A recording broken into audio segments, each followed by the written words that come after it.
Jamal Johnson stood outside the big shiny building of Elite Motors car dealership. He took a deep breath and checked his pockets one more time. Yes, the money was still there.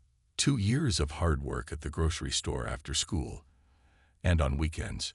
2 years of saying no to movies with friends and new shoes. 2 years of saving every dollar and cent. And now he had $7,500 in his bank account, ready to buy his first car. At 18, Jamal was tall and skinny with short black hair. Today he wore his regular clothes, a plain blue t-shirt, jeans with a small hole in one knee, and his old white sneakers. Nothing fancy, but clean and neat. His mom always said, "Be clean, be polite, look people in the eye, and stand tall."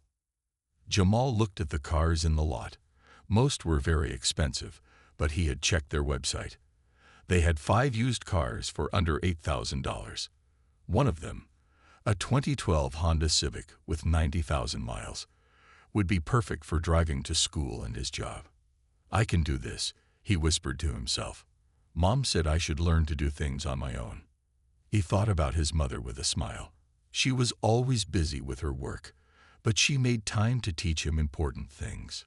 When Jamal walked through the glass doors, cool air hit his face. The inside was clean and bright. Shiny cars sat on the smooth floor under bright lights. They looked like they cost more money than Jamal had ever seen. A man in a dark suit walked over to him right away. He had gray hair and glasses. His name tag said Richard Wilson, sales manager. "Can I help you?" Richard asked. His smile didn't reach his eyes. "Yes, sir," Jamal said politely. "I'm interested in one of your used cars. I saw on your website you have a 2012 Honda Civic for $7,200. Richard looked Jamal up and down. His eyes stopped at Jamal's old sneakers. The smile left his face. "Those cars aren't here," he said quickly. "They're at our other lot." "Oh," said Jamal. "The website said they were at this location. Can I get information about them?" Richard crossed his arms. "Look, kid, those cars aren't worth your time. They're just old junk we took as trade-ins." "That's okay," Jamal said. "I saved $7,500, and a Honda would be perfect for me." 2 other salesmen nearby were looking at them now. One whispered something to the other, and they both laughed quietly. Richard sighed loudly. "We don't have time for this. This is a luxury car dealership. The cheapest new car here is $35,000. You should try the used car lot on the other side of town." Jamal felt his face getting hot. "But sir, your website." "Our website needs updating," Richard cut him off. "Now I have real customers to help." He looked toward the door where a white couple in nice clothes had just walked in. "Maybe my mom could come with me and—" Jamal started to say. Richard laughed. "Kid, unless your mom is a millionaire, you're wasting my time. We don't sell cars to people like you." "People like me?" Jamal asked quietly. "You know what I mean," Richard said in a low voice. Then he raised his voice so everyone could hear. "Sir, as I said, we don't have any vehicles in your price range. You'll have to look elsewhere." He put his hand on Jamal's shoulder and guided him firmly toward the door. Jamal felt everyone watching. His ears burned with shame. "Don't come back until you can afford a real car," Richard said as he opened the door and practically pushed Jamal outside. The door closed behind him. Jamal stood there, feeling small and angry at the same time. He had been polite. He had money, but it wasn't enough. He took out his phone, thinking about calling his mother, then put it back in his pocket. "I'll handle this myself," he said, but he didn't know how. What Jamal didn't know was that tomorrow, everything would change. Because while he didn't come from money, his mother sure did. And she was not someone who let people disrespect her son. Jamal walked home slowly. The sun was setting, making long shadows on the sidewalk. His shoulders were low and his steps were heavy. The happy feeling he had when he left home that morning was gone. Now he just felt sad and angry. Maybe Richard was right. Jamal thought. Maybe I don't belong in a nice place like that. He kicked a small stone on the sidewalk. No, that wasn't true. His mom always told him he belonged anywhere he wanted to be. But sometimes, the world didn't make that easy. When Jamal reached his house, he was surprised. It wasn't a big mansion like you might expect for a billionaire's family. It was a nice house in a normal neighborhood. Olivia Johnson, Jamal's mom, didn't believe in showing off their money. She wanted Jamal to grow up normal and learn the value of hard work. Money doesn't make you better than anyone else, she always said.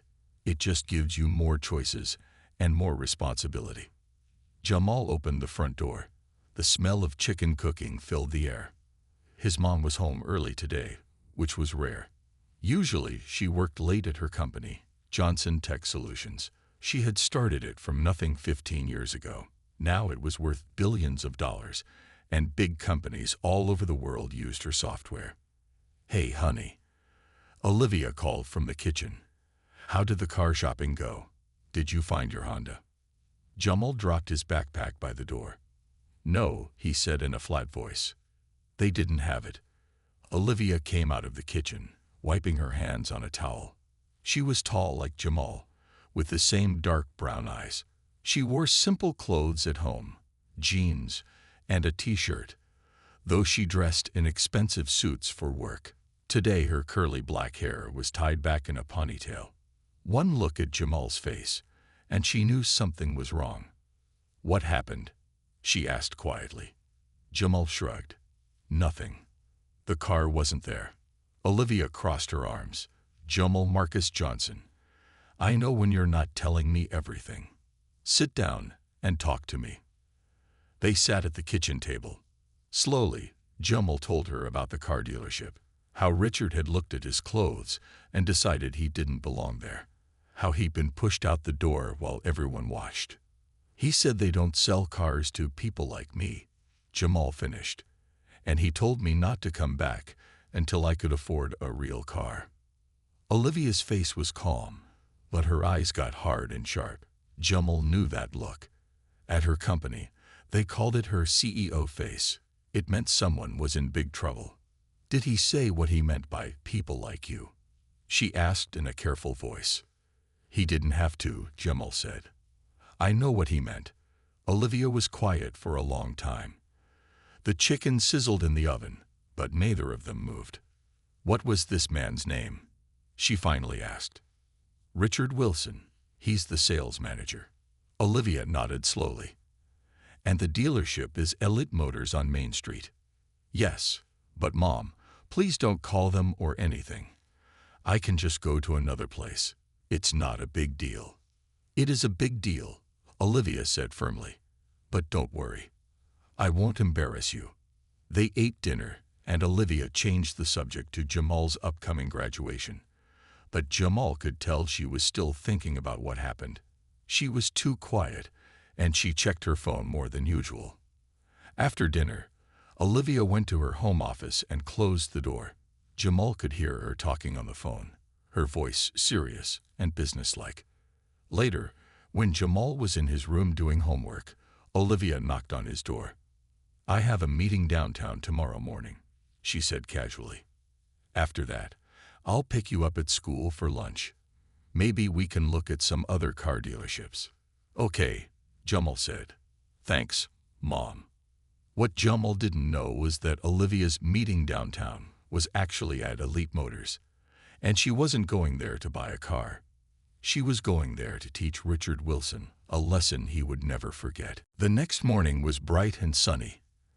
At Elite Motors, Richard Wilson arrived early.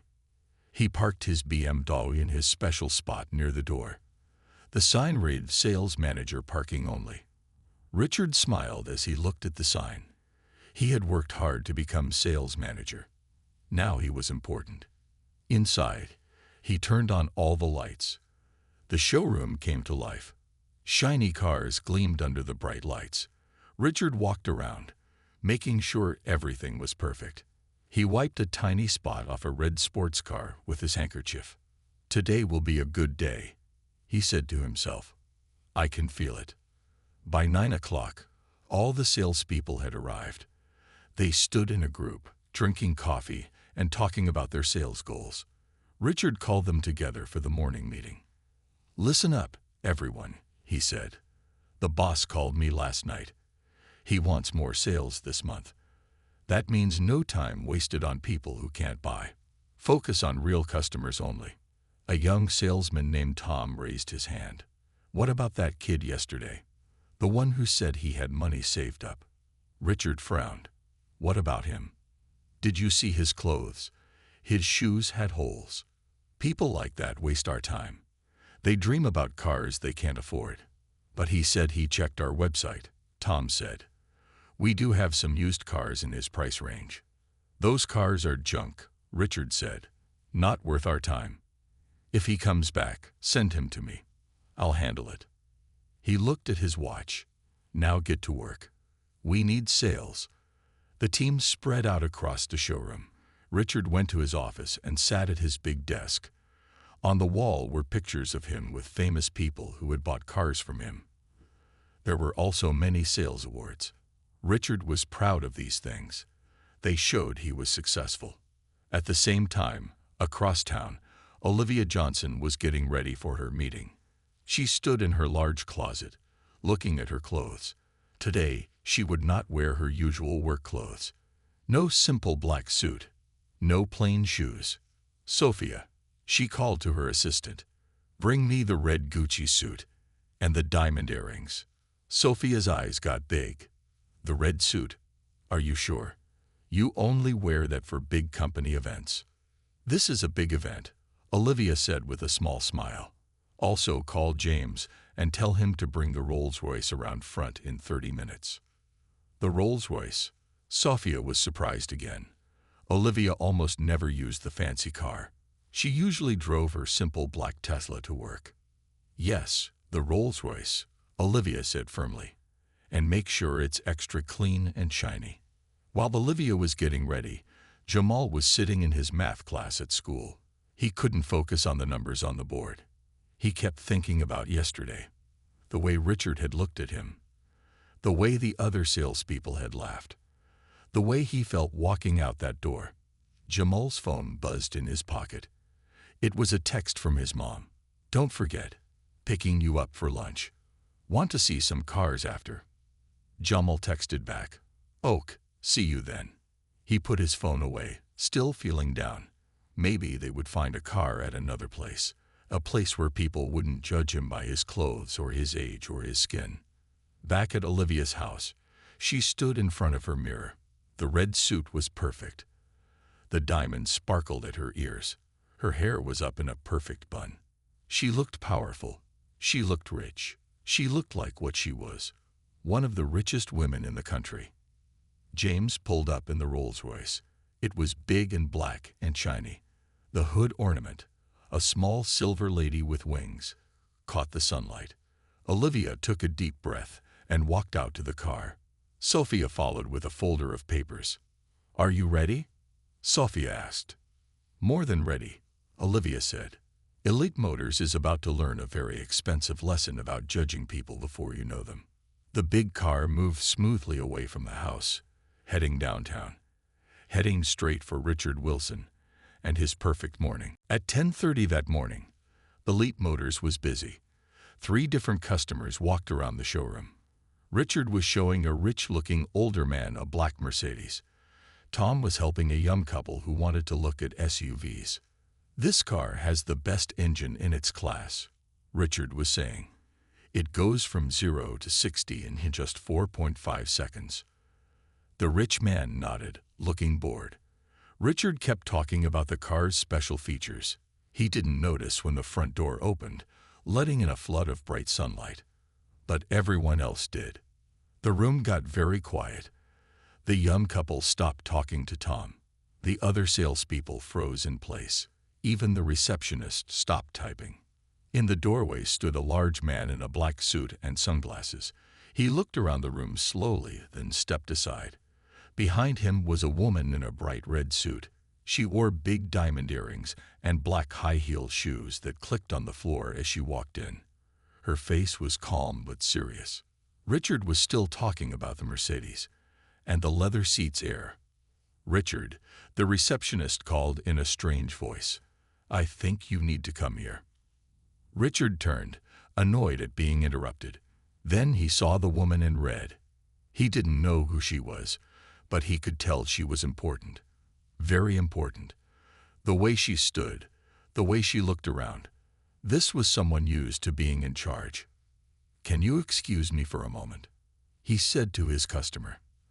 The man nodded, now interested in what was happening. Richard walked quickly to the front desk, putting on his best smile. "Good morning, ma'am," he said to the woman in red. "Welcome to Elite Motors. I'm Richard Wilson, sales manager. How can I help you today?" The woman looked at him without smiling. "Mr. Wilson," she said in a clear, strong voice, "my name is Olivia Johnson." Richard waited for more, but she just looked at him. The name seemed familiar, but he couldn't place it. "It's nice to meet you, Miss Johnson," he said. "Are you looking for a new car today? We have some excellent." "No," Olivia cut him off. "I'm not here to buy a car. I'm here about my son, Jamal Johnson. He visited your dealership yesterday." Richard's smile dropped a little. Jamal Johnson, the kid from yesterday. This well-dressed woman was his mother. But she didn't look like she belonged with that kid. Her clothes, her jewelry, everything about her screamed money. I'm not sure I remember," Richard started to say. "You remember," Olivia said firmly. "My son came here with $7,500 he saved from 2 years of hard work. He wanted to buy a used Honda Civic that was listed on your website. Instead of helping him, you embarrassed him and threw him out. You told him not to come back until he could afford a real car. Those were your exact words." Richard's face turned red. Everyone in the showroom was watching now. Even his customer had walked over to see what was happening. "Ms. Johnson," Richard said in a low voice, "there may have been a misunderstanding. We don't have many used cars here, and—" "There was no misunderstanding," Olivia said, her voice getting louder. "You judged my son by his appearance. You decided he didn't belong here. You didn't even check if he had money. You just saw a young black boy in regular clothes and decided he wasn't good enough for your dealership." The room was completely silent now. Richard looked around desperately. Where was the manager? Where was the owner? Someone needed to handle this situation. "Your website lists 5 used cars under $8,000, Olivia continued. "I checked this morning. So you lied to my son. You said you had no cars in his price range." Outside, a crowd was gathering.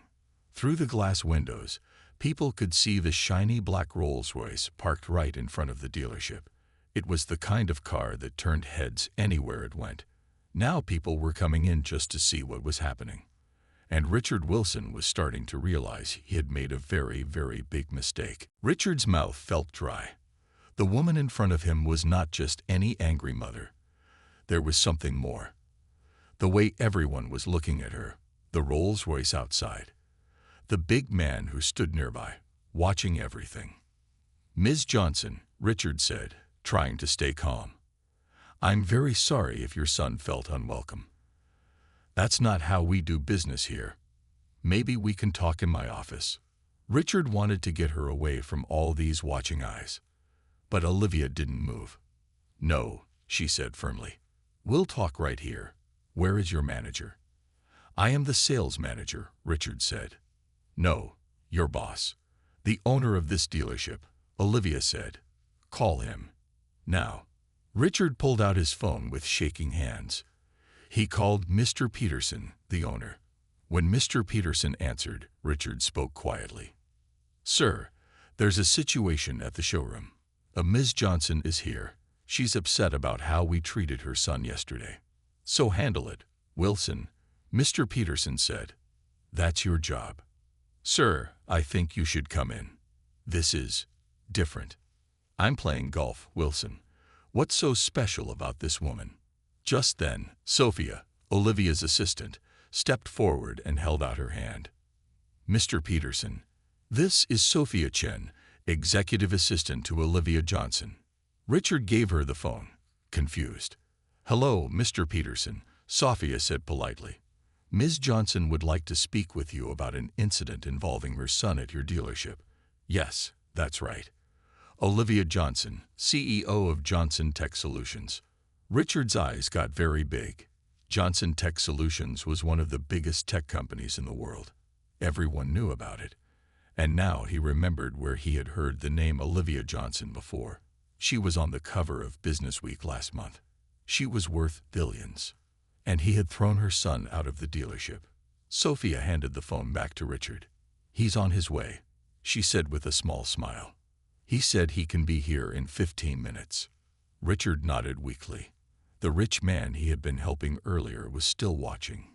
He stepped forward. "Excuse me," he said to Olivia. "Are you really Olivia Johnson of Johnson Tech?" Olivia turned to him and nodded. "I am." The man smiled widely.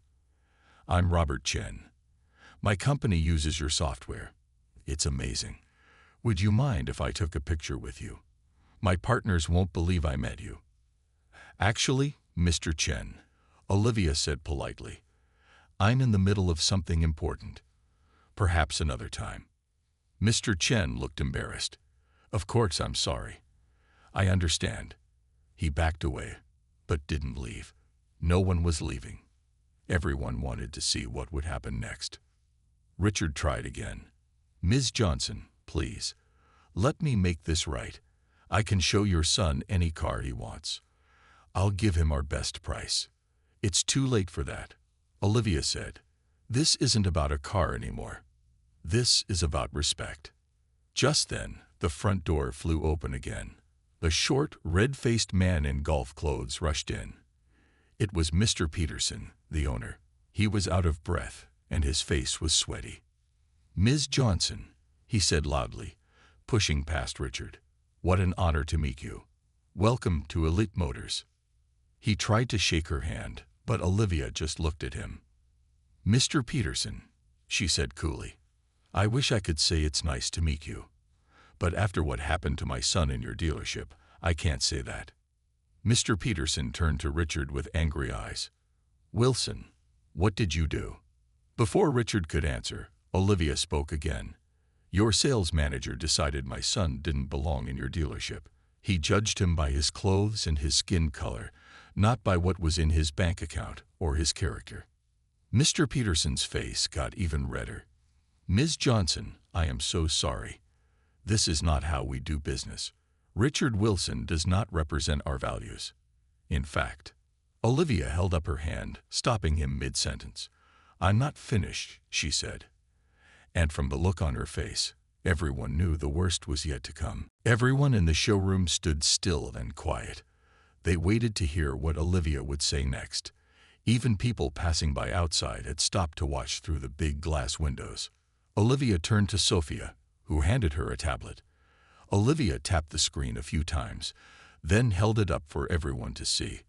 On the screen was a website that showed the Elite Motors inventory.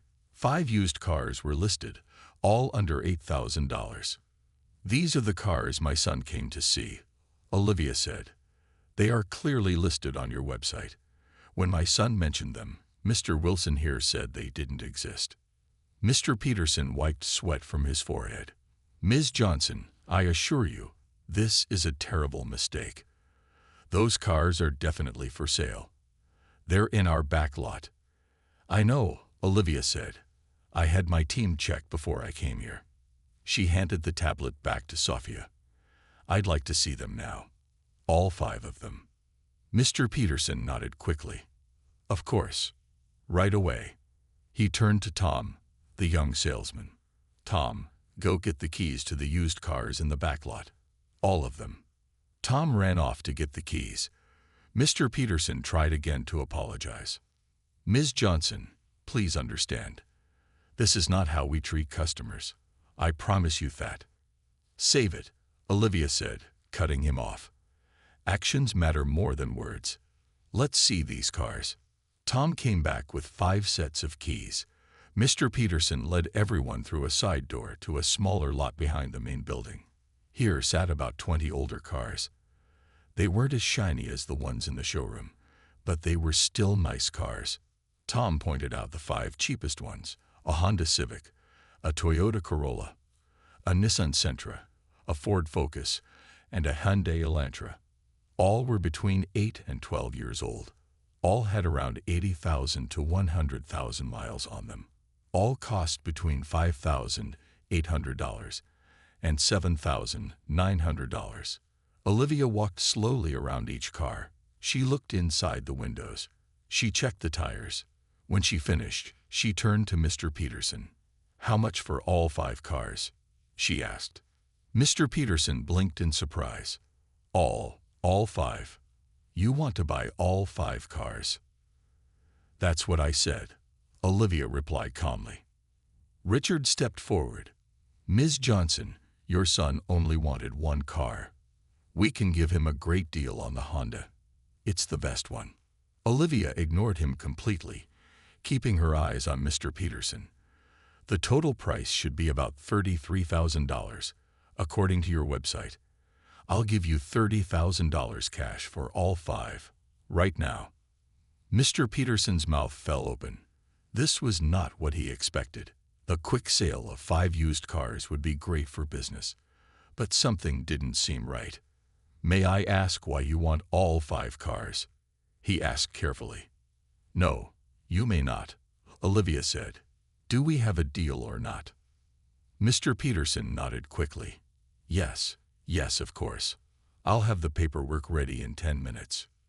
"Good," Olivia said. "And I want the cars delivered to this address." She handed him a business card. "This afternoon." Mr. Peterson read the card and his eyes got even bigger. It was for the Downtown Youth Center, a place that helped kids from poor neighborhoods learn job skills. Sophia stepped forward with a thick envelope. "Here's $30,000 in cash, as agreed." Mr. Peterson took the envelope with shaking hands. "Thank you, Ms. Johnson. We'll deliver the cars today."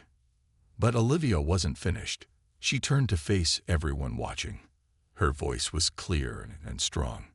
"I didn't come here just to buy cars," she said. "I came here to make a point. My son worked hard and saved his money. He deserved respect, but he didn't get it because of how he looked." She pointed at Richard. "This man decided my son didn't belong here. He was wrong. My son belongs anywhere he wants to be." Richard looked down at his shoes, his face red with shame. Olivia turned back to Mr. Peterson. "The cars are just the beginning. We need to talk about something much bigger." Mr. Peterson swallowed hard. "Bigger? What do you mean?" "Let's go to your office," Olivia said. "It's time to discuss the fleet contract." At those words, Mr. Peterson's face turned white. The fleet contract was something everyone at the dealership had been talking about for weeks. It could be worth millions of dollars. And now it seemed to be in serious danger. Mr. Peterson led Olivia to his office at the back of the dealership. It was a big room with awards on the walls and a large desk. Mr. Peterson sat behind the desk, and Olivia and Sophia sat in chairs facing him. The door was closed, but everyone in the showroom was watching through the glass walls. "Now about this fleet contract," Olivia said calmly. "My company needs 200 new cars for our sales team. The deal would be worth about $12 million. Mr. Peterson's eyes lit up. $12 million. That would be the biggest sale in the history of Elite Motors. "Ms. Johnson, we would be honored to provide those cars," he said quickly. "We can offer you our very best prices. I'll even throw in free maintenance for the first year." Olivia shook her head slowly. "I think you misunderstand. I'm not offering you the contract. I'm telling you that you've lost it." Mr. Peterson's smile dropped. "Lost it? But we haven't even discussed." "There's nothing to discuss," Olivia cut in. "My company has a strict policy. We only work with businesses that treat all people with respect. Your dealership failed that test yesterday when you threw my son out." Mr. Peterson's face turned red again. "But that was one employee, one mistake. You can't punish the whole business for that." "Yes, I can," Olivia said firmly. Richard Wilson is your sales manager. He sets the tone for everyone else. And when my son came here, he didn't just disrespect him. He taught the younger salespeople that it's okay to judge people by how they look. Outside the office, Richard was sitting at his desk with his head in his hands. The other salespeople stood around, not sure what to do. Customers were still watching. Some were taking videos with their phones. Back in the office, Mr. Peterson was getting desperate. "Please, Ms. Johnson," he begged, "give us another chance. I'll fire Richard right now if that's what you want." Olivia raised her eyebrows. "So you'll throw him out, just like he threw out my son?" "That's not the solution." She leaned forward in her chair. "The problem isn't just Richard. It's the culture of this place. You care more about how much money people have than who they are as people." Sophia handed Olivia a folder. Olivia opened it and took out some papers. "Here's what's going to happen," she said. "First, you will deliver those 5 used cars to the youth center today, as agreed." Mr. Peterson nodded quickly. "Second," Olivia continued, "your dealership will start a new program." She slid a paper across the desk. "It's called First Car. You will set aside 5 affordable used cars every month for young buyers. You will treat them with the same respect you show to people buying luxury cars." Mr. Peterson picked up the paper and read it quickly. "We can do that. It's a good idea." "Third," Olivia said, "all your staff will take training on fair treatment. My company will provide the training for free." Mr. Peterson nodded again. "Yes, of course." And finally, Olivia said, "Richard Wilson will personally go to the youth center once a month to teach young people about buying their first car. He will show them how to check a car's condition, how to negotiate a price, and how to avoid being cheated." Mr. Peterson looked surprised. "You want Richard to stay. You don't want me to fire him." "Firing him doesn't solve the problem," Olivia said.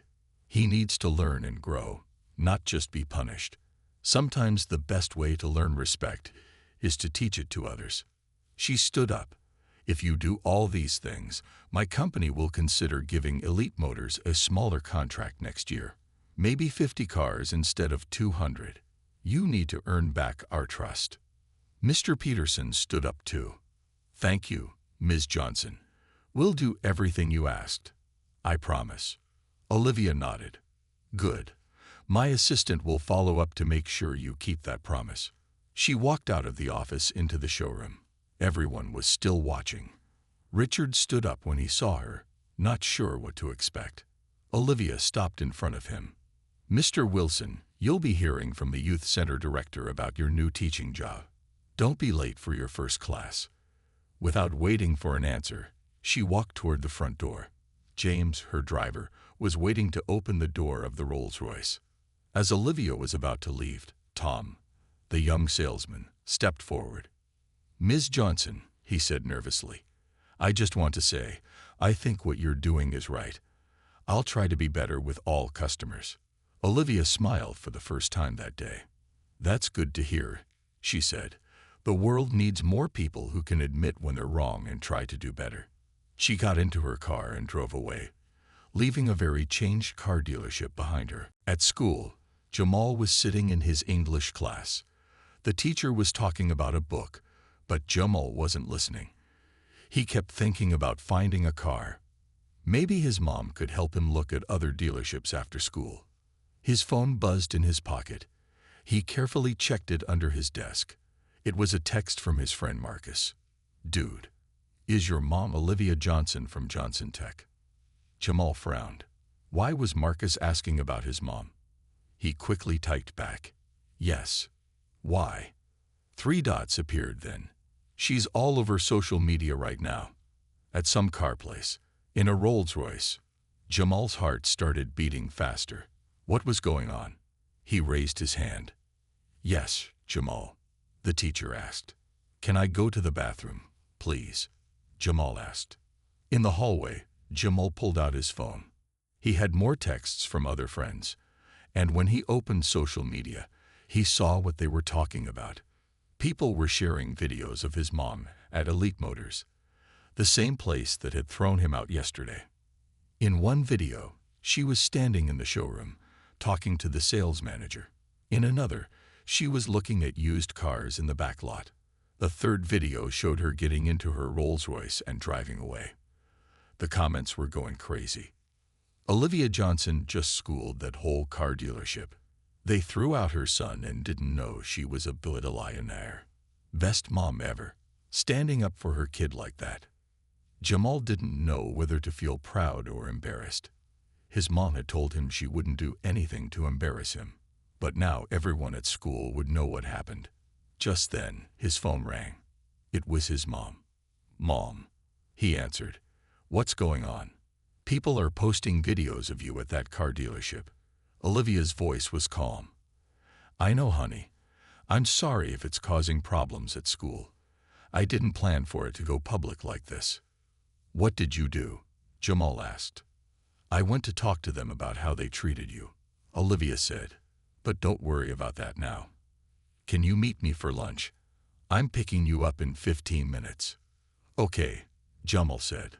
"But Mom, please tell me you didn't do anything crazy." Olivia laughed softly. "Define crazy." "I'll see you soon, honey."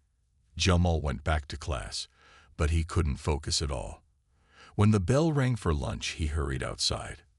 His mom's regular black Tesla was waiting, not the Rolls-Royce. That was a relief. At least she wasn't bringing extra attention to the school. Olivia smiled as Jamal got into the car. "Hungry?" she asked. "Mom," Jamal said seriously, "tell me what happened at the dealership." As they drove to a small restaurant nearby, Olivia told Jamal everything. How she had confronted Richard.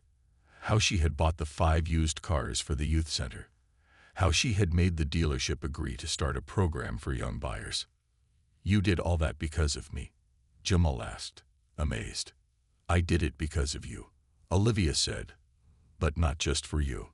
This was never just about buying you a car. It was about making sure other young people don't get treated the same way." They parked at the restaurant and went inside. As they waited for their food, Jamal's phone kept buzzing with messages from friends. "Everyone's talking about it," he said. "The videos are everywhere." Olivia looked worried. "Are you upset with me? I didn't mean for it to become such a big thing." Jamal thought about it. At first, he had been embarrassed, but now he felt something different. Pride. "I'm not upset," he said finally. "What you did was amazing. You didn't just get mad. You found a way to make things better for lots of people." Olivia smiled, relieved. "That's what real power is for, Jamal. Not to hurt people who hurt you, but to make things better for everyone." Their food arrived, and as they ate, Jamal had an idea.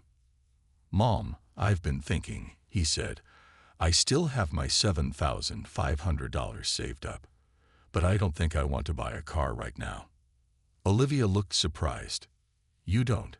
But you've been saving for so long." "I know," Jamal said, "but I think I want to do something different with the money. Something better." And as he explained his idea, Olivia's eyes filled with tears of pride for her son, who was growing into a young man with a heart as big as her own. 2 months later, Jamal stood in front of the youth center. The building looked much better now. The old broken sign had been replaced with a bright new one that said Future Leaders Youth Center. The cracked steps had been fixed, and the walls had a fresh coat of blue paint. Jamal smiled as he watched 5 teenagers washing cars in the parking lot. Each teen wore a blue t-shirt with First Wheels program printed on the back. They were laughing and spraying each other with water as they worked. Tom, the young salesman from Elite Motors, was showing 2 of the teens how to polish a car properly. Richard Wilson stood nearby, looking a little uncomfortable in his suit as he explained something to a teenage girl who was nodding and taking notes. "They're doing well," said a voice beside Jamal. It was Mr. Johnson, the youth center director. He was a tall man with gray hair who had run the center for 20 years. "Yes, they are," Jamal agreed. "How many kids have signed up for the program?" 32 so far, Mr. Johnson said. "And we have a waiting list. Word is spreading fast." Jamal nodded, feeling proud. The First Wheels program had been his idea. Instead of buying a car for himself, he had used his $7,500 savings to start a program at the youth center. The program taught young people how to buy, maintain, and repair cars. When they finished the program, they could use one of the 5 cars donated by Elite Motors to get to school or work. "And how's Richard doing?" Jamal asked quietly. Mr. Johnson smiled. "Better than I expected. He was pretty stiff at first, but the kids don't let him get away with that. He knows a lot about cars, and he's actually a good teacher when he forgets to be superior." Just then, a black Tesla pulled up, and Olivia stepped out. She was dressed simply today in jeans and a t-shirt like Jamal's. As she walked over, several of the teens waved to her. They all knew who she was now. "Sorry I'm late," she said, hugging Jamal. "The board meeting ran long." "You're just in time," Mr. Johnson said. "We're about to cut the ribbon for the new computer lab." Olivia nodded. After Jamal had decided to use his car money to start the First Wheels program, Olivia had matched his donation. Then she had talked to other business owners, and money had poured in. Now the youth center had a new computer lab, a fixed roof, and enough money to stay open for 3 more years. They walked inside, where a small crowd had gathered around a door with a red ribbon across it. A reporter from a local newspaper was there with a camera. When he saw Olivia and Jamal, he came over quickly. "Mrs. Johnson, can I ask you a few questions about your donation?" he asked. "Actually," Olivia said with a smile, "this was my son's project. You should talk to him." The reporter looked surprised but turned to Jamal. "So, Jamal, what made you decide to start this program instead of buying a car for yourself?" Jamal thought for a moment. "Well, when I was treated badly at that car dealership, my mom could have just bought me any car I wanted. She could have just gotten angry, and nothing would have changed. But instead, she found a way to make things better for everyone." He looked at his mother with pride. "She taught me that when you have the power to make a change, you should use it to help as many people as possible. This program helps kids who need cars to get to school or work, just like I did. But now, instead of just one person getting a car, many people will." The reporter was writing quickly. "And what do you think about Richard Wilson working here after what happened?" Jamal looked across the room where Richard was standing awkwardly by himself. "I think," Jamal said slowly, "that people can change when you give them the chance to learn. My mom taught me that too." As the ribbon cutting began, Olivia put her arm around Jamal's shoulders. She didn't need to say how proud she was. He already knew.